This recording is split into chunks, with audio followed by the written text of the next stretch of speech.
So I know Randall's Island like the back of my hand. Nobody lives on Randall's Island other than the homeless guys who have to get into their barracks and be there at 10 o'clock. These are Americans. 10 o'clock. You don't show up by 10, tough noogies. You lose your bed. And if you come the next day, you'll be lucky to get your bed. You got baseball fields that nobody really uses as much as they used to, except thank God for the people from the DR, Puerto Rico, and yes, even Venezuela, because they have kept baseball alive, without which, forget it.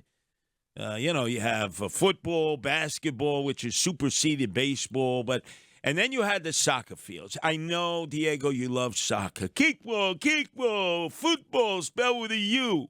The fake, phony, fraudulent football instead of smash-mouth American football. So what did Eric Adams, swagger man with no plan, do in order to keep the money running into all of his sycophants, toadies, and lackeys?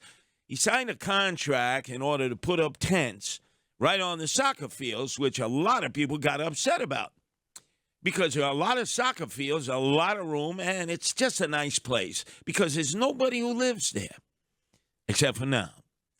You have 3,000 occupants, mostly single able-bodied men, mostly from North Africa, Mali, Senegal, the Sudan, Chad, and the minority are the Venezuelans.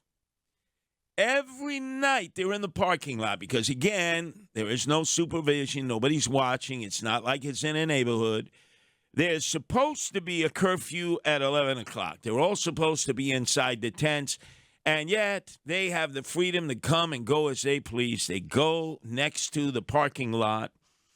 And, I mean, you got cars there, Beamers, Benzes, BMWs from Florida with Florida plates, Rhode Island plates, Illinois plates. They're hanging out. They're playing their bachata. They're playing their reggaeton. They're blasting it. Some of them show up with speakers the size of refrigerators. But again, nobody lives in proximity. Ain't nobody going to complain. And they're out there smoking weed. They're partying. They're drinking cerveza. The guards, they're inside, the private security guards.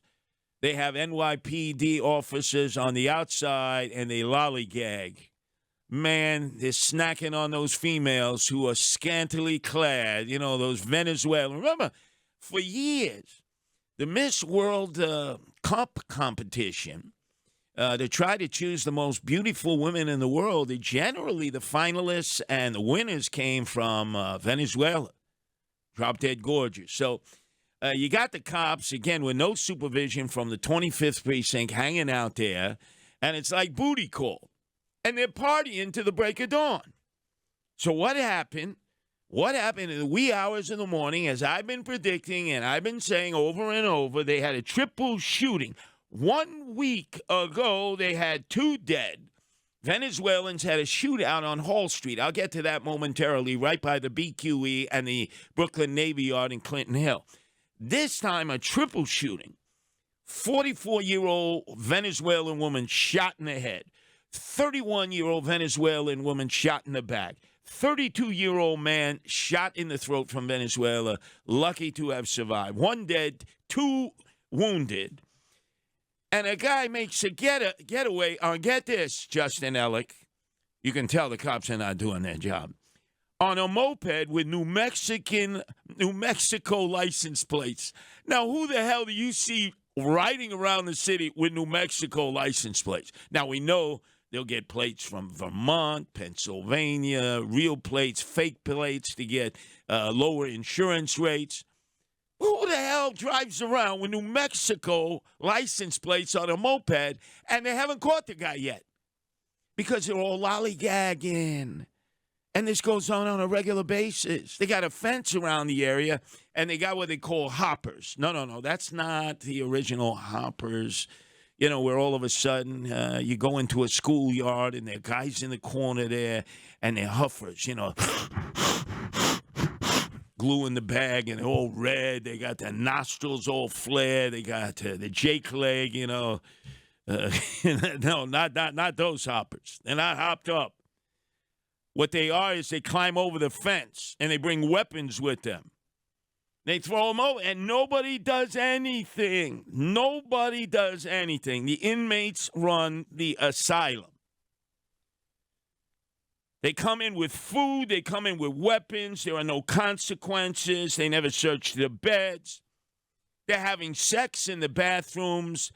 Men and women, women with women, men with men, transgenders, you name it, they're doing it all. No supervision. Because Eric Adams won't let them do any supervision. He won't let them. In fact, he's actually made the plea for them why they should be able to party till the break of dawn, drink cerveza, bring in illegal contraband, hang out in the parking lot in Beamers, Benzes, and BMWs with plates from Florida, Rhode Island, Illinois, and parts unknown. Like, where the hell do they get the money for this if they're migrants, right? I'm sure some outsiders are coming in who are American and are taking advantage of this, especially with droga sales. But listen to what Eric Adams had to say about a week ago about the inmates, the migrants on Rikers. No, I mean Randall's Island, because it more resembles Rikers Island. See, you are hearing from Curtis Sliwa. I got my boots on the ground. Nobody talks about Randall's Island because nobody lives out there. Nobody goes out there. The press rarely goes out there, only on an occasion where there's a disruption, and by then everything is chill. I'm telling you what goes on 24/7, 365. It is out of control, but not according to Eric Adams. He makes excuses for these bad hombres. I keep telling folks, you have 3,000 people on Randall's Island that cannot do anything all day. That's just not right. It's just inhumane. That's inhumane. That they get to hang around, Adams, and party, and smoke weed, and drink cerveza, and sell food, and then all of a sudden, with shoplifted items, they sort them out, and then they basically charge the other inmates, the other migrants for it. It's inhumane. Man, and we're paying for all this crap. And then he goes to Rikers Island, and he says when he goes, which is almost never, they give him mad love. I'm sure the inmates, the migrants on Rikers Island, Randall's Island. I'm sure they give him mad love. If folks would take a trip there, talk to the people like I do, and communicate with them. When I walk inside those hercs, those people give me a standing ovation. And they say, thank you, Mayor. Of course, because they get to party to the break of dawn at taxpayers' expense. They can't believe this. Can I hear that again in a more truncated form? When I walk inside those hercs, those people give me a standing ovation. And they say, thank you, Mayor. Yeah, thank you for letting us run wild, smoke weed, drink cerveza, trade on contraband, hang out here all night, all morning long. Cops are snacking on the babes. It's a booty call for them, in uniform. Nobody cares because there's no supervision out there. It's chaotic. So the shooting that transpired, and now they're chalking it up to say that the Venezuelans were partying to the break of dawn because they were celebrating the stolen election by Maduro against his challengers.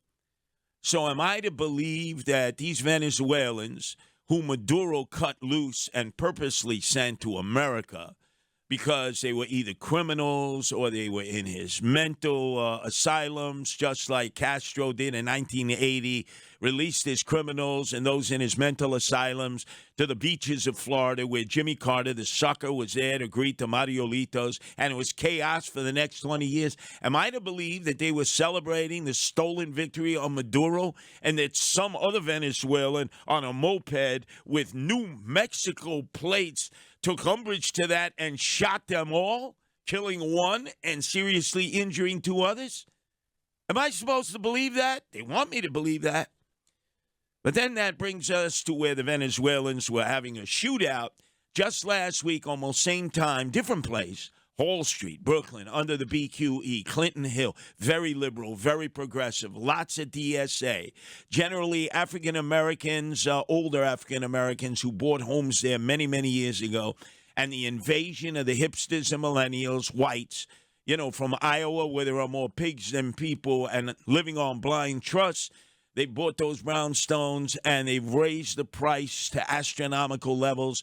And they said, man, we're not racist, we're not xenophobes. So what did Eric Adams do? On one square block on Hall Street, in two separate warehouses, he put 4,500 single able-bodied young men with nothing to do, nowhere to go, of military age, mostly North African, but a lot of Venezuelans. And, man, the Venezuelans went to war because they're gangbangers. And so the people finally had enough. Renee Collmore put together a rally of all these Democrats, liberals, progressives, socialists, who are saying not quite what I say, is like they got to get out of here, but saying, oh, can't the surrounding neighborhoods take 400 out of the 4,500? Park Slope, nope. Williamsburg, nope. Dumbo, nope. Yeah, they're all good at saying they love the migrants, but don't put them in our neighborhood. And listen to the venom dripping from her lips towards the mayor who has caused this chaos. Hey, Renee, how are you? Doing well, thank you. How do you feel like to see all this stuff going on in your area? You grew up here. This is a shame. I don't even have to wait for you to finish. This is a shame. We are disgusted here. I grew up here. My family has been here since 1940. This is not a good representation of New York City, Brooklyn, nor this neighborhood. Other nations are watching, and they are laughing at us that we are not in control of a situation. This has turned into a mess, a total mess. By the way, police officers are not permitted to go into the warehouses. They're on Hall Street. Imagine, the NYPD cannot go into the warehouses, not even to use the bathroom, even though they're assigned to the outside to try to keep the peace. They have to be requested by the private security that we pay for. The NYPD cannot go into the warehouses where any number of problems are taking place unless the private security calls. Is that not the dumbest thing in the world? Because you see, if the cops come in, the new rules, they got to write reports, and those reports become public. So basically the policy is keep them out. And then lastly, to those Chinese Americans who each and every day assemble 6 a.m. to 9 p.m. at night outside of 86th Street and 25th Avenue, right where Bensonhurst meets Gravesend. Hundreds. In fact, yesterday I attended a rally. There were thousands of Chinese who left Foley Square, marched over the Brooklyn Bridge, then went into Cadman Plaza. 10,000. No shelters. They were saying to Eric Adams, no shelters. Not for migrants, not for single able-bodied young men who are American. And the mayor is intent on putting a homeless shelter on that corner, and they're basically collectively saying you're going to have to arrest us all over our dead bodies. The mayor is going to lose this. He's going to lose this. But you know something? He loses this. He just goes to another neighborhood somewhere in the 5 boroughs, and he says, hey, maybe they won't resist us the way the Chinese Americans will. Well, I'm with any community that resists this. If necessary, I'll get arrested.